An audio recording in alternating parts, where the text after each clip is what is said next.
Hello students, क्या हाल है, कैसे हैं आप। पिछले वीडियो में हमने आपको इक्वी पोटेंशियल सरफेस और इलेक्ट्रिक फील्ड और पोटेंशियल में संबंध के विषय में बताया था।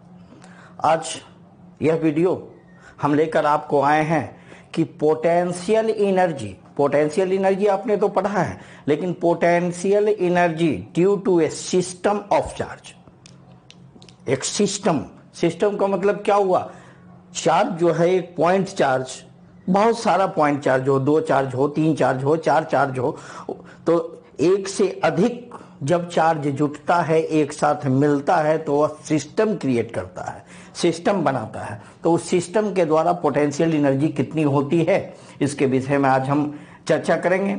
तो सबसे पहले बहुत सारे चार्ज को क्या लें, पहले 2 ही चार्ज लेकर हम लोग चलते हैं कि 2 charge Q1 and Q2।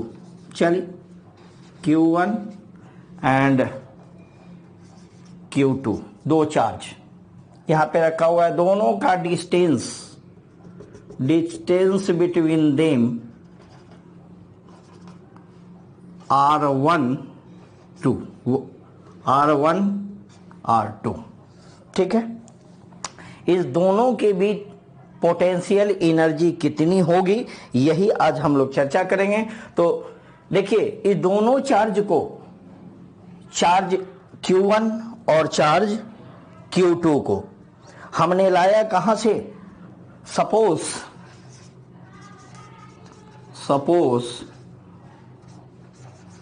2 point charge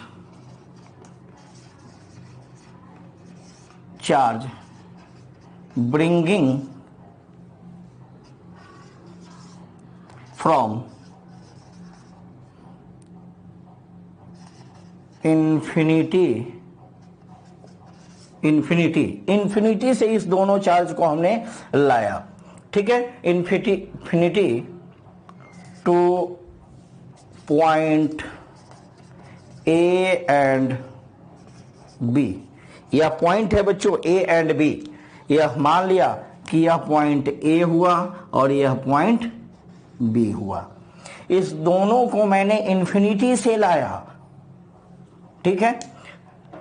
तो जब हम इसको लाएंगे तो कुछ ना कुछ तो वर्क डन होगा, ठीक है। वर्क डन होगा। इस दोनों चार्ज को हम कहां से लाए, अभी हम इसकी चर्चा नहीं कर रहे हैं। हम लाए हैं Q1 और Q2 चार्ज को from two point A and B of distance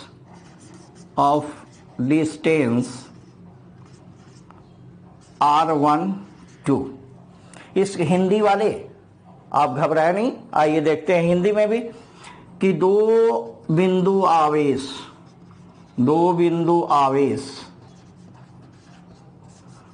को अनंत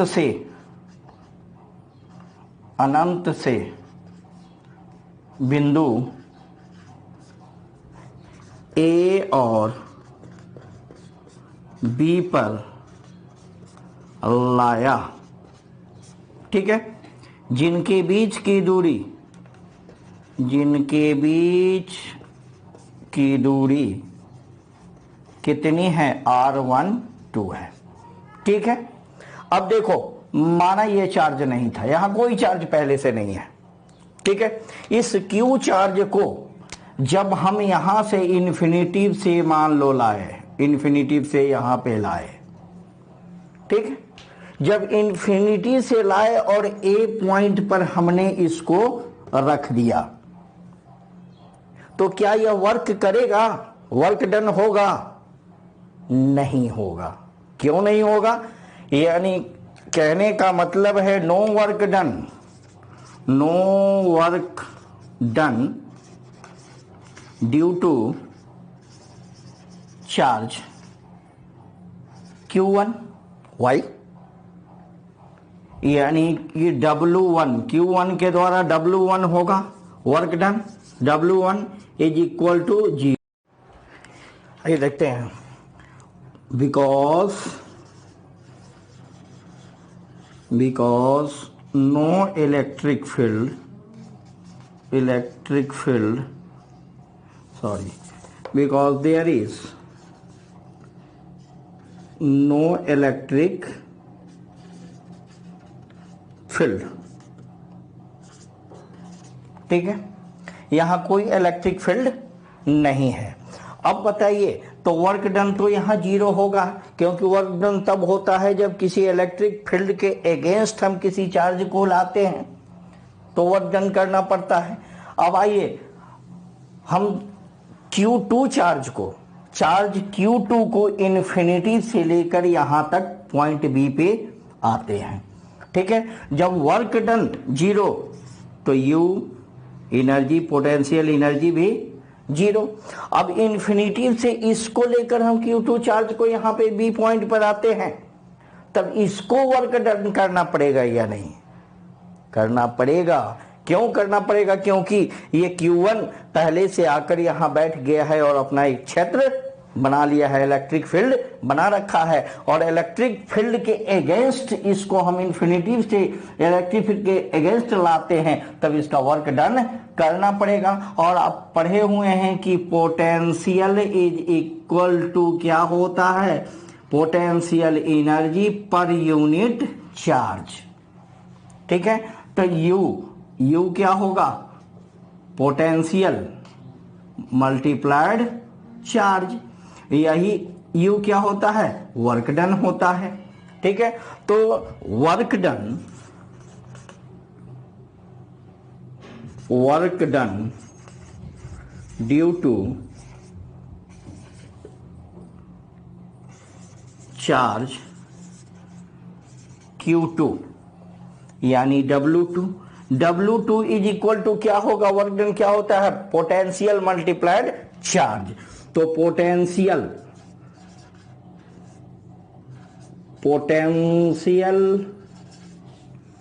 ड्यू टू वन नहीं Q1 और मल्टीप्लाइड चार्ज कौन सा? Q2। यहां पे पोटेंशियल कितना होगा? इसके कारण यहां पे पोटेंशियल कितना होगा? पोटेंशियल कितना होगा बोलिए?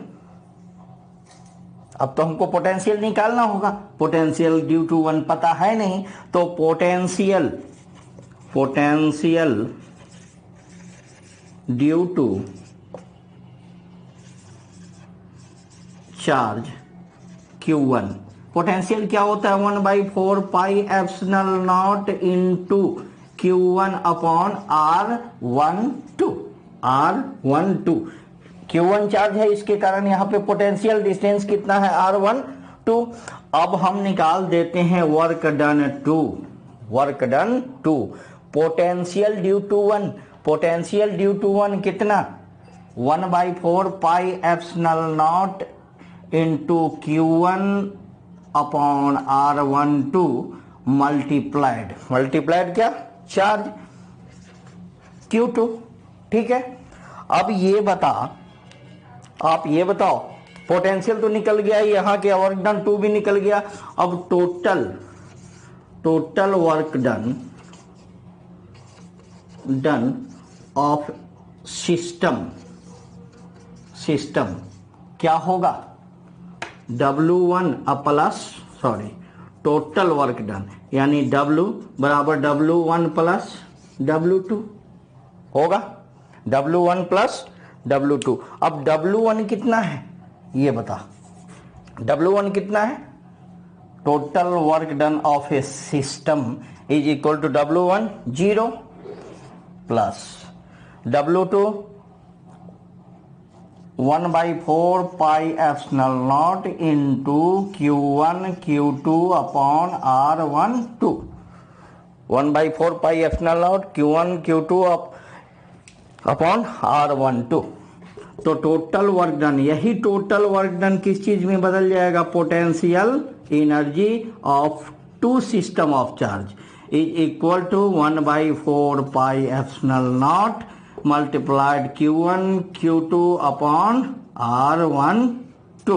इसको ऐसे भी आप लिख सकते हो कि Q1 Q2 upon R12, potential energy of a two system. Okay, any problem right now? समझ गए?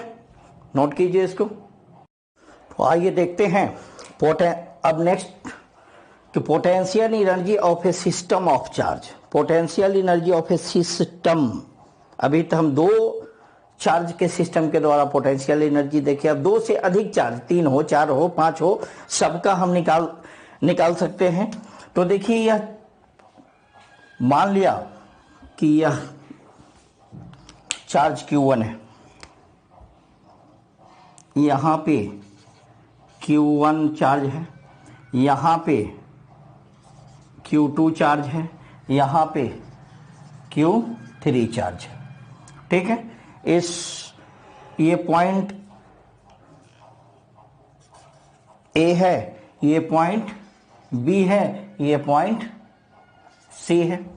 ठीक है, तो देखिए अभी हम किसी को लाते नहीं है, ये 3 पॉइंट हमने माना है। तो यहां पे एक चार्ज लाते हैं, इसके कारण कोई वर्क डन होगा, इसके कारण जो वर्क डन होगा, यहां पे जो चार्ज हम लाएंगे इन्फिनिटी से, इसके कारण जो वर्क डन होगा वह वर्क डन कितना होगा? तो it is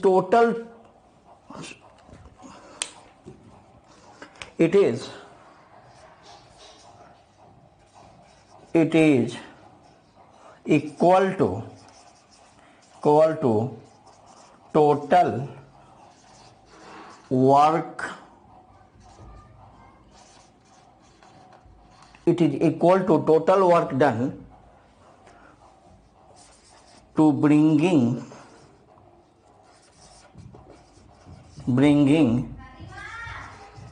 charges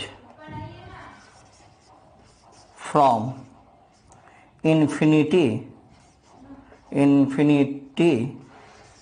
to that point. कौन सा point? A B C. That point to creation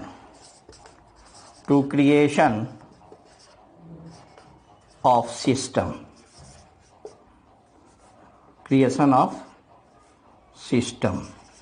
एक सिस्टम के निर्माण के लिए चार्जों को, आवेशों को इन्फिनिटी से इस पॉइंट पर लाने में जो कार्य किया जाएगा Q1 के द्वारा, Q2 के द्वारा, Q3 के द्वारा, तो उस टोटल का योग sum equal to total work done. इसके द्वारा जो वर्क डन होगा, इसके द्वारा जो वर्क डन होगा, इसके द्वारा जो वर्क डन होगा, सबका योग जो होगा वही क्या होगा? कुल स्थितिज ऊर्जा के बराबर होगी। तो आइए हिंदी में भी हम लिख देते हैं, हिंदी वाले देखिए, अनंत से उस बिंदु तक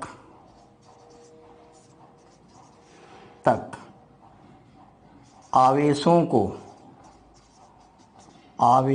को लाने में किया गया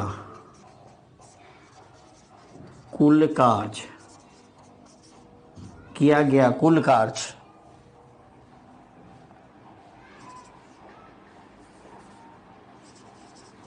कुल स्थितिज ऊर्जा के बराबर होती है। ठीक है, तो सबसे पहले हम इस जगह पे, चलिए पॉइंट ये हम थोड़ा इधर हो गया था, हम यहाँ ले लेते हैं पॉइंट ए पर, इस ए बिंदु पर Q1 चार्ज को इन्फिनिटी से लेकर आते हैं। तो अभी आपने देखा था, इससे पहले आपने देखा है 2 पॉइंट के द्वारा कि Q1 चार्ज को ले आते हैं तो इसके द्वारा किया गया वर्क डन कितना होगा? तो 0 work done due to Q1 यानी W1 इज इक्वल टू 0, क्योंकि इससे पहले वीडियो में हमने आपको बताया है because no electric field present here, यहां कोई इलेक्ट्रिक फील्ड विद्युत क्षेत्र नहीं है। ठीक है, तो अब आ जाइए, वर्क डन इसके द्वारा तो नहीं हुआ। अब हम इस बिंदु पर, इस यहां पे बी बिंदु पर हम किस चार्ज को लेकर आवे, Q2 को। चलिए बी बिंदु पर हम Q2 को इन्फिनिटिव से लेकर आए, तो इसके द्वारा तो वर्क डन होगा, क्यों नहीं होगा या नहीं होगा, क्योंकि यहाँ Q1 चार्ज पहले से अवेलेबल है और दोनों के बीच का डिस्टेंस कितना है, इस दोनों के बीच के डिस्टेंस को हम कितना दे दें, चलिए दोनों के बीच का ये डिस्टेंस हो गया R12। ठीक है, यहां लाए, तो इसके द्वारा जो कार्य होगा, इससे पहले भी आप देखे हैं कि वर्क डन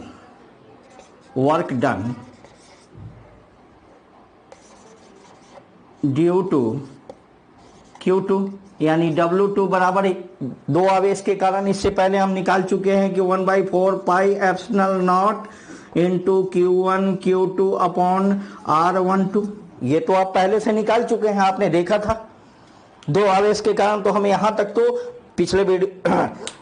पिछले टॉपिक में हम बताए हैं अभी तुरंत। अब देखिए एक चार्ज को हम यहां लाते हैं Q2 को, ये C बिंदु पर यहां आवेश को हम रखते हैं चार्ज Q3 को रखते हैं। यहां से इसका डिस्टेंस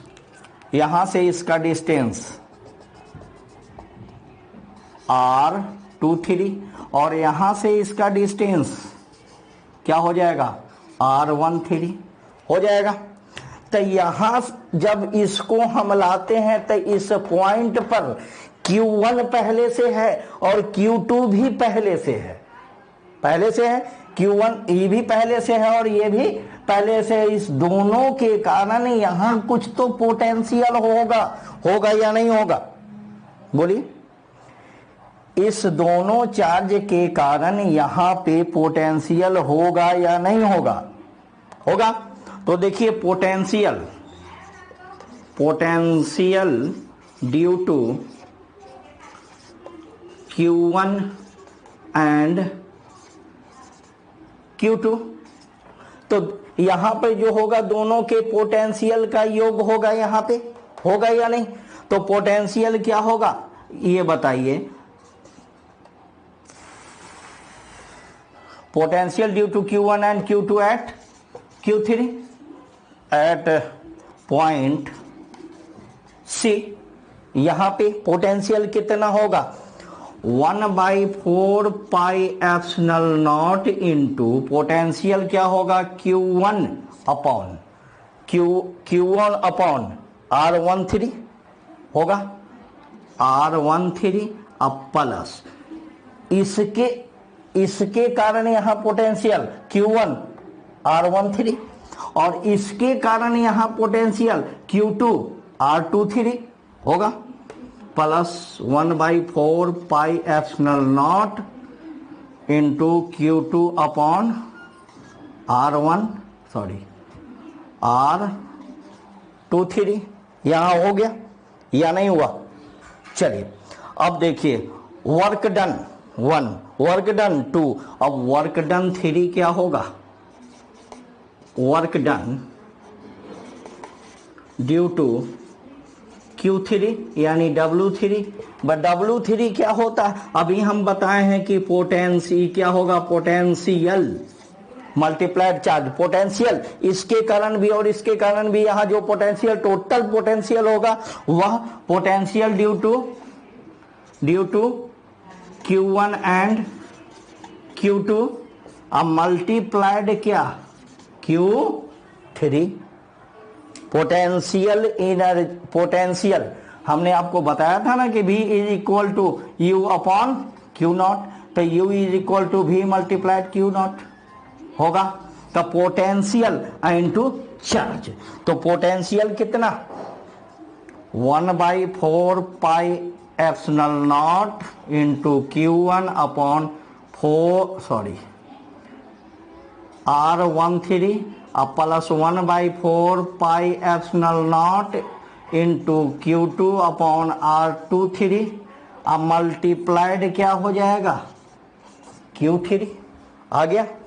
अब आ जाए हम यहां देखते हैं, देखिए इसमें मल्टीप्लाइड कीजिए तो क्या होगा 1/W3 बराबर क्या होगा 1/4 pi epsilon not into Q1 Q3 upon R13 plus 1/4 pi epsilon not into Q2 Q3 upon R23 इतना हो गया। ये क्या हुआ वर्क डन 3। अब टोटल वर्क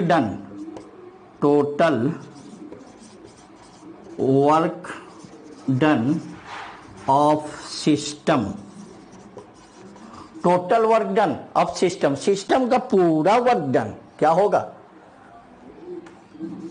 W सिस्टम का बराबर W1 plus W2 plus W3 work done 1, work done due to 1 कितना है 0 plus work done due to 2 कितना है देखिए यहां 1/4 pi epsilon not into Q1 Q2 upon R12 अब प्लस W3 कितना निकला वर्क डन 3 यहां ये वर्क डन 3 कितना निकला 1/,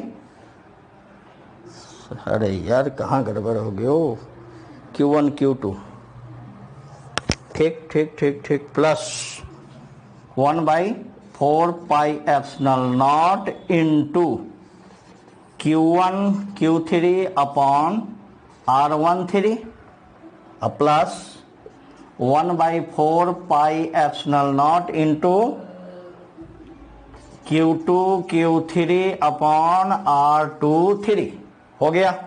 अब देखिए 1/4 पाई तो टोटल वर्क डन क्या होगा 1/4 पाई एप्सिलॉन नॉट को हम कॉमन आउट कर लेते हैं क्या बचा Q1 Q2 upon R12 plus Q1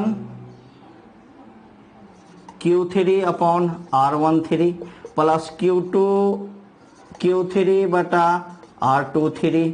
इसी तरह अगर 4 चार्ज होगा तो फिर बढ़ते हुए 6 गो आ जाएगा, 5 होगा तो फिर इसी तरह बढ़ते हुए चले जाएगा। और यही वर्क डन पोटेंशियल एनर्जी के रूप में स्टोर हो जाती है। तो इसका यही पोटेंशियल एनर्जी क्या होगा ऑफ ए सिस्टम।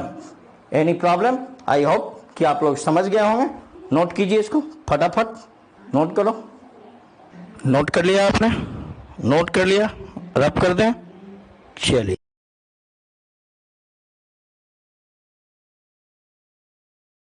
आइए अब देखते हैं नेक्स्ट टॉपिक आपका है कि इलेक्ट्रिक पोटेंशियल। नेक्स्ट है electric potential of dipole. Electric potential of dipole in electric field.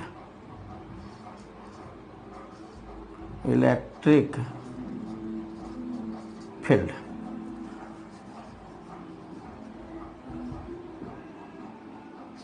विद्युत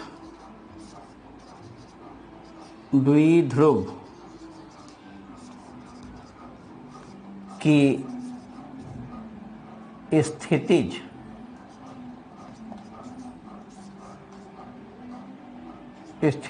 ऊर्जा विद्युत क्षेत्र में विद्युत द्विध्रुव की स्थितिज ऊर्जा। Suppose that is electric field, ठीक है, यह एक इलेक्ट्रिक फील्ड है। इसमें हम एक डाइपोल को रख देते हैं, ठीक है। लो डाइपोल को हमने रख दिया। ओके, डाइपोल हमने ये रख दिया, डाइपोल।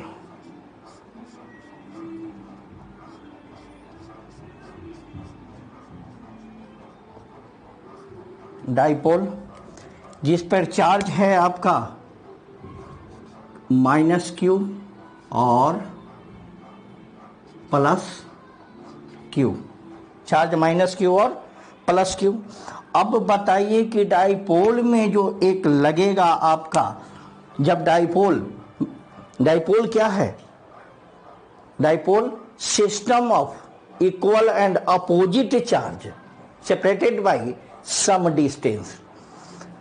ये भी चार्ज है और इस पर भी चार्ज, इक्वल एंड अपोजिट, बराबर और विपरीत चार्ज, जो मैग्नीट्यूड में दोनों बराबर होता है। इलेक्ट्रिक फील्ड का डायरेक्शन इधर है, मान लिया इलेक्ट्रिक फील्ड सारा का पॉजिटिव इलेक्ट्रिक फील्ड है, ठीक है। तो इस पर एक फोर्स लगेगा, इस डायरेक्शन में लगेगा, और ये भी था आपका -q।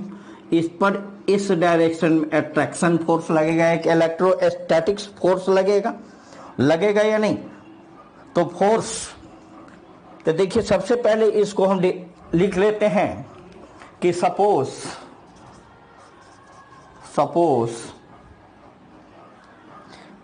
A dipole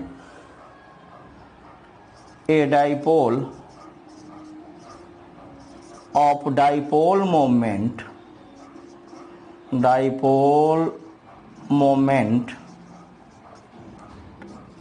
P placed kept in electric field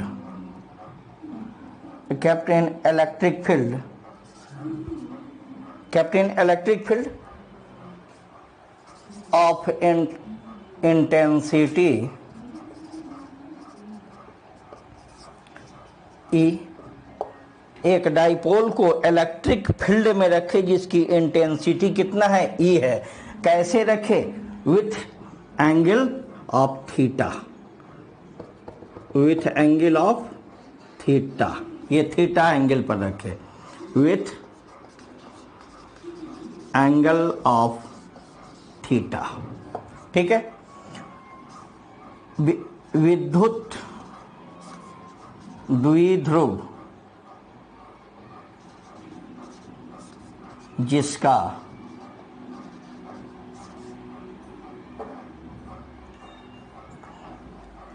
विद्युत द्विध्रुव जिसका आघूर्ण, द्विध्रुव आघूर्ण P है, विद्युत क्षेत्र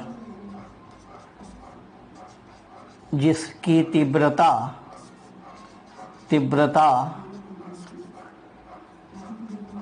E है में रखा, ठीक है। एक electric dipole electric field E में हमने रखा। अब इस पर एक फोर्स लगेगा, इलेक्ट्रोस्टैटिक्स फोर्स, तो रिपल्सन होगा और ये अट्रैक्शन होगा। ये पॉजिटिव रिपल्सन, ये हमेशा चाहेगा कैसे कि हम ऐसे रहें, ठीक है। इसको थीटा डिग्री पर मूव करके हमने रखा, ठीक है। तो इक्वल और अपोजिट चार्ज, मान लिया कि इक्वल और अपोजिट चार्ज, ये डाइपोल मान लो है, ठीक है, निगेटिव और पॉजिटिव, ये हमेशा इलेक्ट्रिक फील्ड के डायरेक्शन पर रहेगा। इसको थीटा एंगल पर हमने मोड़ के रखा है, ठीक है, थीटा पर रखा, तो एक छोटा सा वर्क हुआ, DW छोटा वर्क होगा। हम चाहते हैं कि इसको 90 डिग्री तक ले जाए, ये इसको ऐसे खींचेगा, ये इसको ऐसे खींचेगा और ये रोटेट करेगा, घूमेगा, मूव करेगा, चलेगा नहीं, यह घूमेगा, रोटेट। तो इस पर जो फोर्स लगेगा, तो यह फोर्स नहीं लगता है, क्या होता है?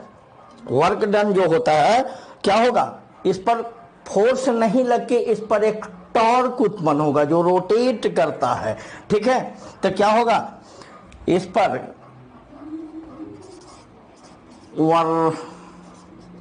वर्किंग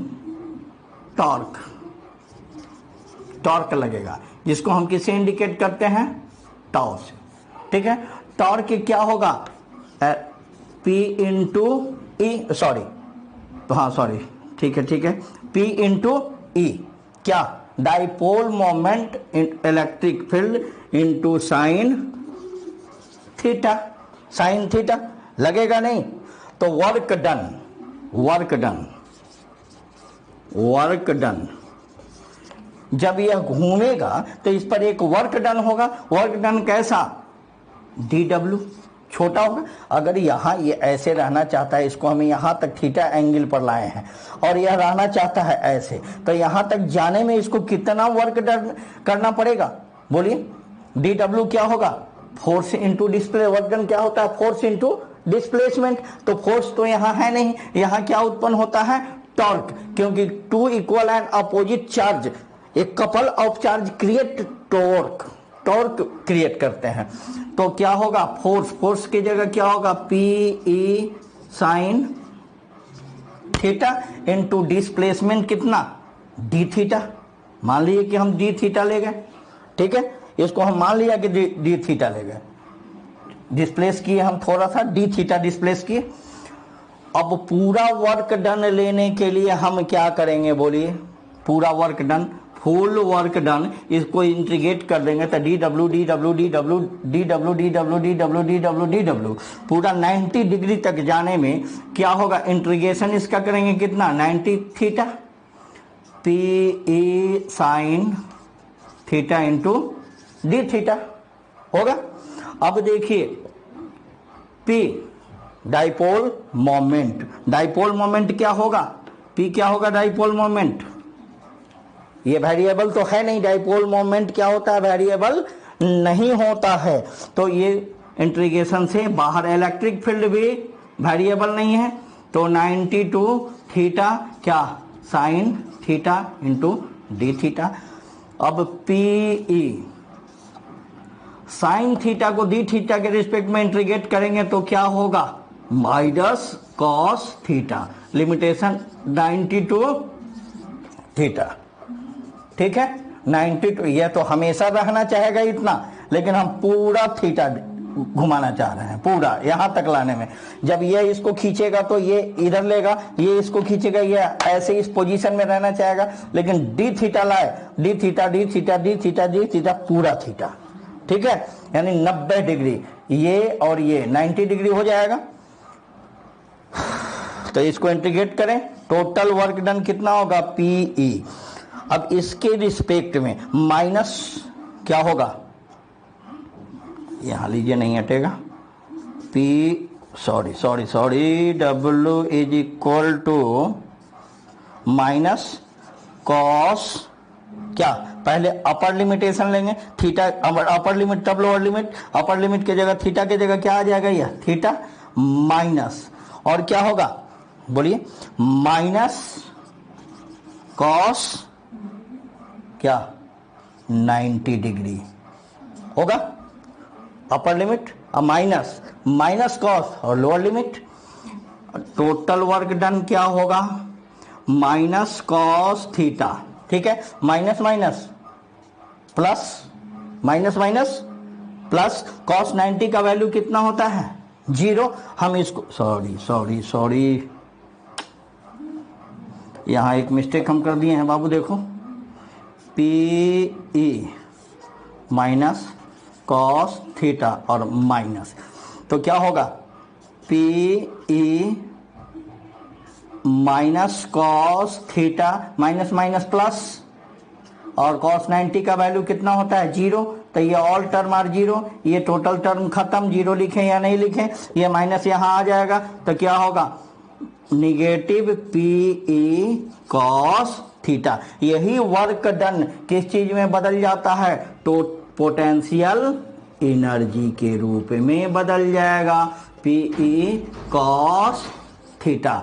ठीक है, इसको ऐसे भी लिखा जा सकता है, अगर कॉस थीटा है तो डॉट प्रोडक्ट होगा P dot E, potential energy. Any problem? I hope कि सभी बच्चे समझ गए होंगे। यदि आप लोग समझ गए हैं, अच्छा लगा हो, तो आप इसे लाइक, सब्सक्राइब और शेयर जरूर करें और अगले वीडियो का इंतजार करें। तब तक के लिए